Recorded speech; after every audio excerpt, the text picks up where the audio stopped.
Good morning, student. Today we are going to see our first chapter, Basic Concept in Geometry. विद्यार्थी मित्रांनो, आज आपण आपल्या पहिल्या प्रकरणाचं नाव आहे बेसिक कन्सेप्ट इन जिओमेट्री. भूमितीतील काही बेसिक कन्सेप्ट म्हणजे पायाभूत संकल्पना.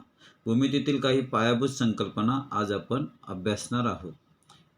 फर्स्ट वी सॉ and learn about what is point, ray, line, segment, collinear points, non-collinear points, planes, intersecting lines and parallel lines. आज आपण ज्या संकल्पनांची माहिती घेणार आहोत त्या संकल्पना आहेत बिंदू, किरण, रेषा, रेषाखंड, एकरेषीय बिंदू, नैकरेषीय बिंदू, प्रतल, छेदणाऱ्या रेषा आणि समांतर रेषा इत्यादी. Our first figure is point. A point is shown by a tiny dot. This is tiny dot. A point can be given a name. Capital letters of the alphabet are used to name a point. We can see here a capital letter is given to name it. The figure can be read as point P.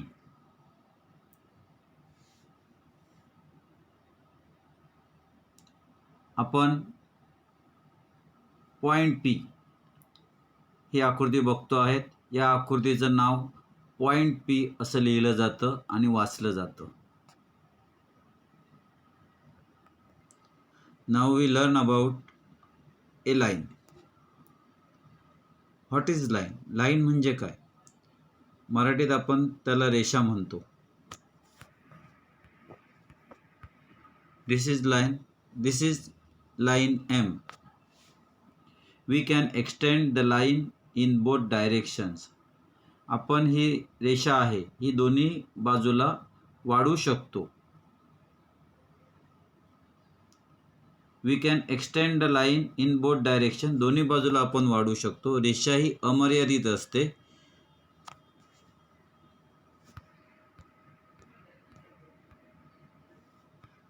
Line M.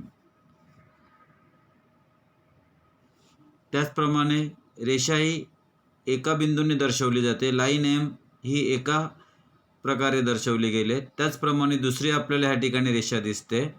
ती रेषा आहे line A B.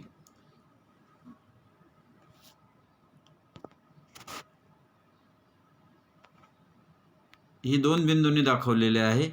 He line segment आहे. Line आणि line segment यामध्ये फरक आहे. Line M and line segment is AB. त्याला आपण लाईन असेच म्हणतो बऱ्याच वेळा. Now we read as line M and line AB.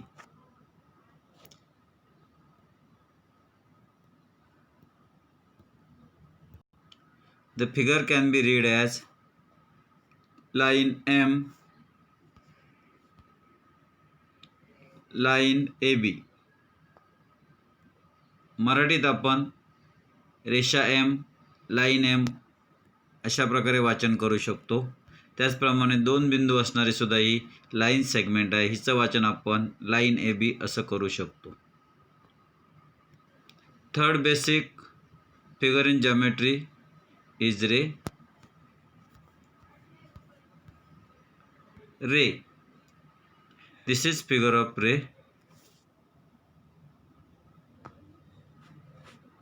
There is 2 points. One point is B and other point is A. B is the origin and start point of ray. The second point is ए.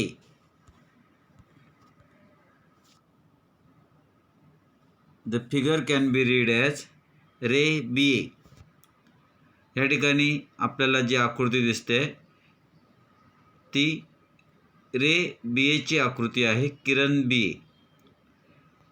बी हा आरंभ बिंदू आहे, origin आहे, आणि ए हा त्यावरील दुसरा point आहे. आपल्याला आकृती वाचताना बाणाच्या टोकाच्या दिशेने वाचावी, म्हणून आपण ही आकृती रे बी ए अशी वाचणार आहोत.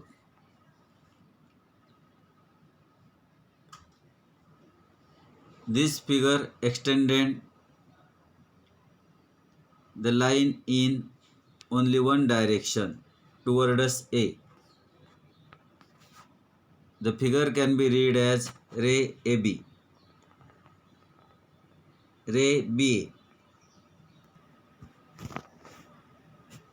The figure can be read as ray BA. Do not read ray AB. This is ray BA. Ray BA. Third basic figure in geometry is segment. तिसरी महत्त्वपूर्ण आकृती भूमितीतील आहे सेगमेंट. सेगमेंटलाच आपण मराठीत रेषाखंड असे म्हणतो. या ठिकाणी आपल्याला सेगमेंटची आकृती दिसते. Segment K R. We cannot extend the segment in both direction. आपण ही रेषा दोन्ही बाजूने वाढू शकत नाहीत.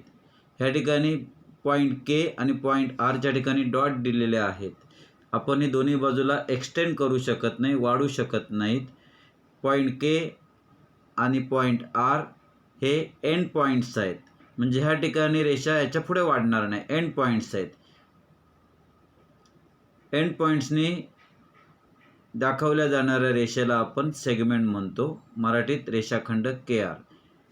या आकृतीचं वाचन आपण असं करणार आहोत.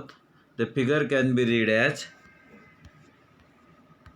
Segment K R. Seg K R.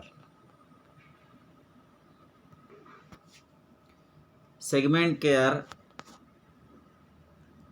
अथवा सेक के आर असं आपण वाचन करतो. ही आकृती मापात दर्शवली जाते. सेगमेंट काढताना आपल्याला एक निश्चित असं माप दिलं जातं. 5 सेमीचा सेगमेंट के आर करा.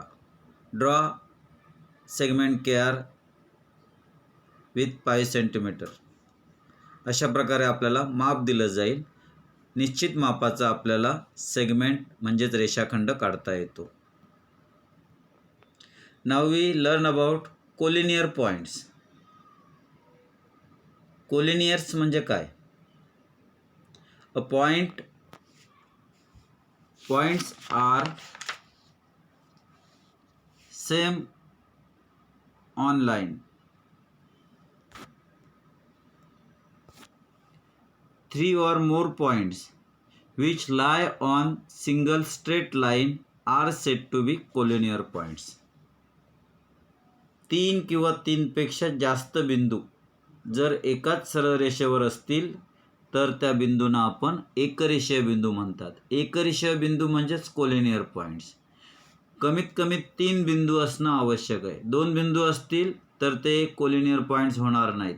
3 बिंदू असतील तर ते कोलिनियर पॉईंट्स होतील, किंवा 3 पेक्षा जास्त बिंदू असतील तर ते कोलिनियर पॉईंट्स होतील. आता कोलिनियर पॉईंट्सचं वाचन आपण कसं करतात ते पाहूया. The figure can be read as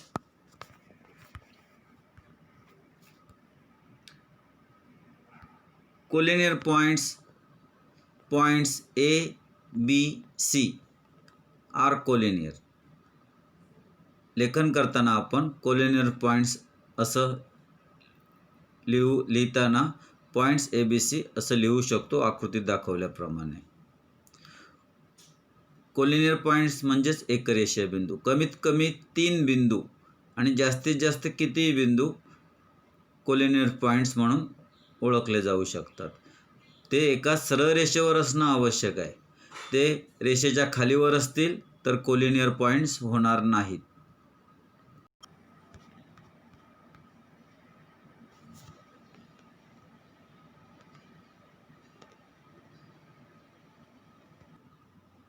Our next concept is parallel lines. Parallel lines म्हणजे काय? Lines which lie in the same plane but do not intersect are said to be parallel lines. एका प्रतलात आहेत. एका प्लेनमध्ये असणाऱ्या आणि परस्परांना न छेदणाऱ्या रेषांना पॅरलल लाईन्स म्हणतो. मराठीत आपण समांतर लाईन्स म्हणतो. ज्याप्रमाणे रेल्वेचे रूळ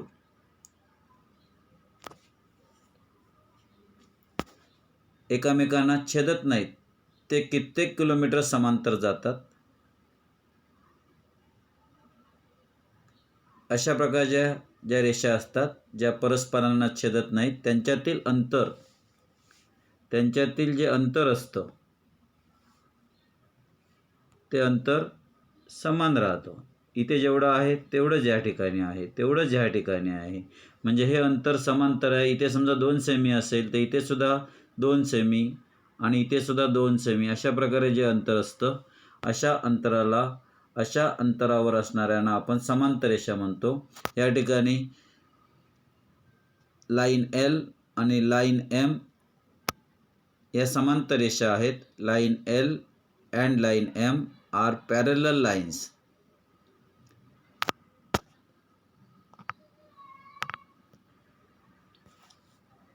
दोन किंवा दोनपेक्षा जास्त सुद्धा पॅरलल लाईन्स असू शकतात. 3 असू शकतात, 4 असू शकतात किंवा त्यापेक्षा जास्त असू शकतात. Our next geometrical concept is intersecting lines. Intersecting lines means छेदणाऱ्या रेषा.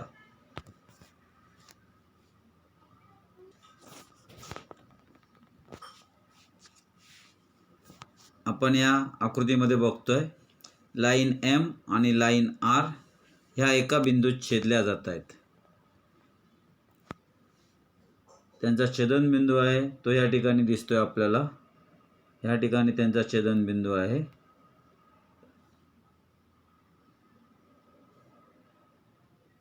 या ठिकाणी त्यांचा इंटरसेक्टिंग पॉईंट्स आहे.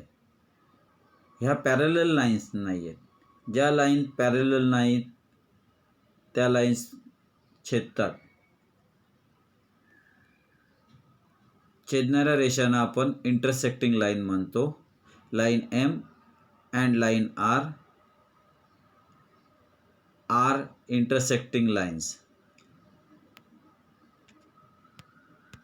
या ठिकाणी रेषा M आणि रेषा R या एका बिंदूत छेदतात. यांना आपण छेदणाऱ्या रेषा म्हणतो. त्याचप्रमाणे दुसरी आकृती आपल्याला दिसते. रेषा K आणि रेषा S या सुद्धा परस्परांना छेदतायत. Line K and line S are also intersecting lines. Now we are observing some flat surface. In mathematics, a flat surface is called a plane. आपण या ठिकाणी काही सपाट असे पृष्ठभाग बघत आहोत. गणितात सपाट पृष्ठभागांनाच प्रतल किंवा प्लेन असं म्हटलं जातं. ह्या ठिकाणी आपल्याला पहिली आकृती दिसते. तिच्यामध्ये दाखवलेलं आहे की या ठिकाणी आपल्याला 4 बाण दिसत आहेत. या ठिकाणी एक बाण दिसतोय, दुसरा, तिसरा आणि चौथा. म्हणजे प्रतल हे अमर्यादित असते. प्रतल चारही बाजूंना वाढू शकते. Plane extended in 4 directions. त्याच प्रकारे आपल्याला दुसरी आकृती दिसते. या ठिकाणी टेबलाचा जो वरचा पृष्ठभाग आहे तो सुद्धा एक प्रकारे प्लेन आहे म्हणजे प्रतल आहे. त्याच प्रकारे फळा दिसतोय आपल्याला, ब्लॅकबोर्ड दिसतोय. ब्लॅकबोर्डचा जो सपाट पृष्ठभाग आहे तो सुद्धा एक प्रकारे प्लेन आहे म्हणजेच प्रतल आहे. This figure shown us a plane is actually extended infinitely on all sides. ह्या आकृतीवरून आपल्याला दिसत असेल की या ठिकाणी जे प्लेन आहे हे प्लेन आपल्याला चारही बाजूने एक्सटेंडेड म्हणजे विस्तारित केले जाऊ शकते हे दाखवलं जातं आहे. आता आपण प्लेनचं नाव कसं लिहितात ते पाहूया. एका कॅपिटल अक्षराने प्लेनला नाव दिलं जातं. या ठिकाणी आपण ह्या प्लेनला नाव देऊया plain M.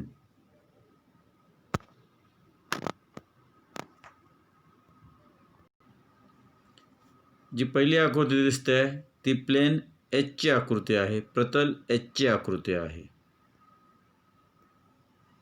Now we are solving our practice set 1. Look at the figure alongside and name the following. बाजूची आकृती आपल्याला पाहून खालील आकृत्यांचं नाव लिहायचं आहे. First, collinear points. Collinear points म्हणजे काय? तर 3 किंवा 3 पेक्षा जास्त बिंदू जर एकाच सरळ रेषेत असतील तर त्यांना कोलिनियर पॉइंट्स म्हणतो. या ठिकाणी बिंदू एम, बिंदू ओ आणि बिंदू टी हे एका सरळ रेषेत दिसत आहेत, म्हणून आपण लिहू शकतो collinear points. Point M, point O आणि पॉइंट टी हे 3 कोलिनियर पॉइंट्स आहेत. त्याचप्रमाणे अजून आपल्याला 3 कोलिनियर पॉइंट दिसत आहेत. पॉइंट आर, पॉइंट ओ आणि पॉइंट एन हे दुसऱ्या एका सरळ रेषेवर दिसत आहेत, म्हणून आपण लिहू शकतो collinear points R, collinear points O, collinear point N किंवा पॉइंट्स आर, ओ, एन असं लिहू शकतो. Collinear points R, O, N. आणि पहिलं उत्तर होतं आपलं collinear points M, O, T. म्हणजे तुम्हाला कोलिनियर पॉइंट्स काय ते कळलेलं आहे. आता आपण रेज बघणार आहोत. रे म्हणजे किरण. एकाच बाजूला टोक असणारी आकृती म्हणजे रे. ह्या ठिकाणी भरपूर आकृत्या दिसत आहेत की त्या रेज आहेत. मी आता एक एक क्रमाने वाचतोय. पहिली आहे रे ओ पी. या ठिकाणी जी गेली आहे रे ओ पी.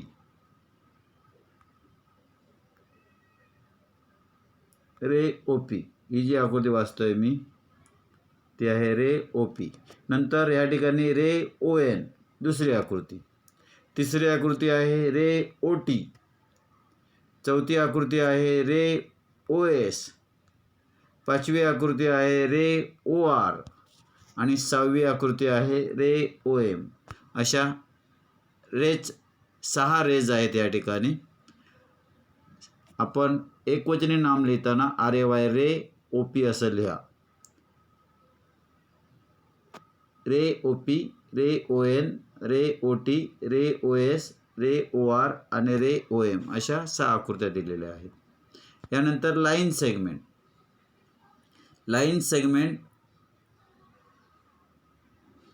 म्हणजे आपण रेषाखंड समजूया. या ठिकाणी पॉइंट एम आणि पॉइंट टी यांच्या दरम्यान या ठिकाणी आपल्याला लाईन सेगमेंट दिसतंय, म्हणून line segment M T. Line segment M T. दुसरं एक लाईन सेगमेंट आहे लाईन सेगमेंट आर एन. हे 2 लाईन सेगमेंट झालेले आहेत. त्याचप्रमाणे लाईन्स विचारलेले आहेत आपल्याला. लाईन्स बघू आपण. लाईन्स म्हणजे रेषा जी दोन्ही बाजूला आपल्याला अमर्यादित वाढवता येते. We can extend both side. अशा रेषेला आपण लाईन्स म्हणतो. या ठिकाणी लाईन एम टी आणि लाईन आर एन ह्या 2 रेषा आहेत. आता आपण दुसरा प्रश्न बघूया. Write the different names of the line. ह्या रेषेचे वेगवेगळे नावं लिहायचे आहेत आपल्याला. या रेषेवर जेवढे बिंदू आहेत त्या बिंदूंवरून आपल्याला नावं लिहिता येतील. पहिली गोष्ट, ह्या रेषेचं आपल्याला एका अक्षरात जर नाव लिहायचं झालं तर ह्या ठिकाणी आपल्याला दिसतोय पॉईंट एल ह्या ठिकाणी आहे. रेषेचं नाव एल आहे. लाईन एल हे आपण रेषेचं नाव देऊ शकतो. त्याचप्रमाणे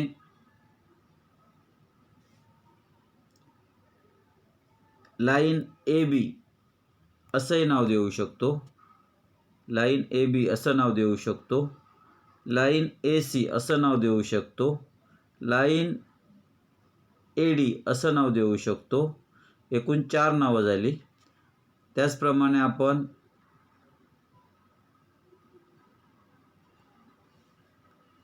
लाईन बी सी असंही नाव देऊ शकतो आणि लाईन बी डी असंही नाव देऊ शकतो. त्याचप्रमाणे आपण लाईन सी डी असंही नाव देऊ शकतो.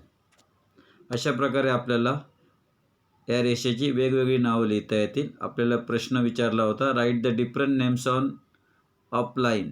या रेषेची वेगवेगळी नावं लिहा. तर आपण प्रत्येक वेळी line A B, line A C, line A D अशा प्रकारे आपण उत्तर लिहू शकतो.